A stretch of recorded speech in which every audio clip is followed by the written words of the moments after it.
hapa kutoa pole kwa familia kwa msiba wa Mama Thabita Siwale ambaye pamoja na nafasi nyingi ambazo amewahi kuhudumu, amewahi kuwa waziri wa elimu ya taifa na vile vile alikuwa mwenyekiti wa council baadaye wakati ameshastaafu wa Chuo Kikuu Ardhi. Amekuwa mwalimu vile vile, amefundisha Korogwe, Bwiru na sehemu nyingine.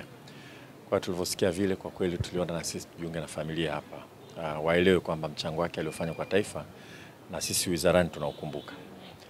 Mimi binafsi kupata kukutana naye, kumuona bahati mbaya. Tulikuwa tunamfahamu wakati akiwa waziri wa elimu, nilikuwa shule ya msingi. Na wakati wa mawaziri walikuwa wanakaa muda mrefu sana. Kwa hiyo shuleni kila mtu anafahamu waziri wote kwa majina.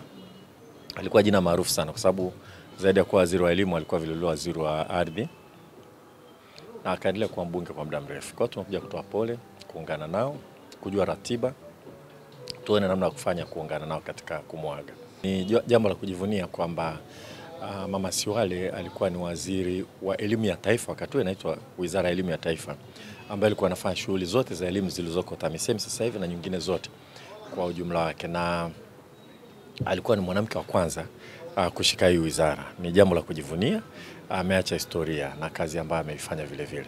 Na natukumbusha tu kwamba safari ya kujenga usawa katika nchi yetu bado inaendelea.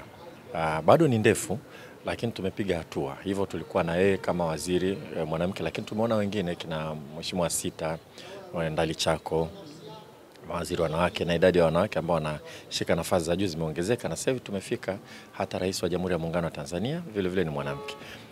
Jambo muhimu sana kila mtu kujua ni kwamba hawakupewa hizi nafasi kwa sababu ni wanawake. Walipewa kwa sababu wana uwezo. Kwa hiyo tunajivunia kwamba kulikuwa na wanawake wenye uwezo wa kushika hizi nafasi. Kama ambavyo Mheshimiwa Dr. Samia Suluhu Hassan ni Rais wa Jamhuri ya Muungano wa Tanzania kwa sababu ana uwezo. Na tunajivunia kwamba tuna mwanamke mwenye uwezo wa kuwa Rais wa Jamhuri ya Muungano wa Tanzania na anafanya vizuri sana. Kwenye elimu tunapambana sana kujenga usawa, kutoa fursa sawa katika mazingira ya elimu, na kwenye eneo hilo kwa kweli tumepiga hatua nzuri. Ukiangalia usajili wa wanafunzi wanafunzi wa kike ni wengi, tunaenda vizuri, na hata wanaoacha shule vijana wa kiume ndio wanaacha zaidi kuliko mabinti wa kike.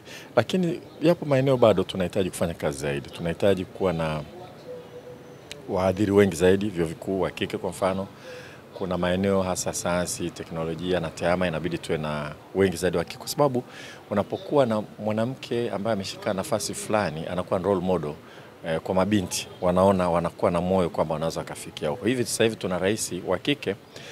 Faida moja hapo ni kwamba mabinti wa Kitanzania sasa hivi wanajua kwamba mimi nikifanya vizuri na uwezo wa kuwa mtu yoyote. Naweza nikawa daktari, naweza nikawa engineer, naweza nikawa rubani, naweza nikawa mkulima, naweza nikawa mfugaji, ninaweza nikawa profesa, naweza nikawa rais wa Jamhuri ya Muungano wa Tanzania. Hilo ni muhimu sana mtu kujua. Usije ukahisi kwamba kwa sababu ya jinsia yako basi kuna maeneo ambayo hutaweza kuyafikia. Kwa hiyo vile vile tunaadhimisha ukweli kwamba katika Wizara ya Elimu waziri wa kwanza mwanamke alikuwa mama yetu aliyetangulia mbele za haki, Thabita Siwale.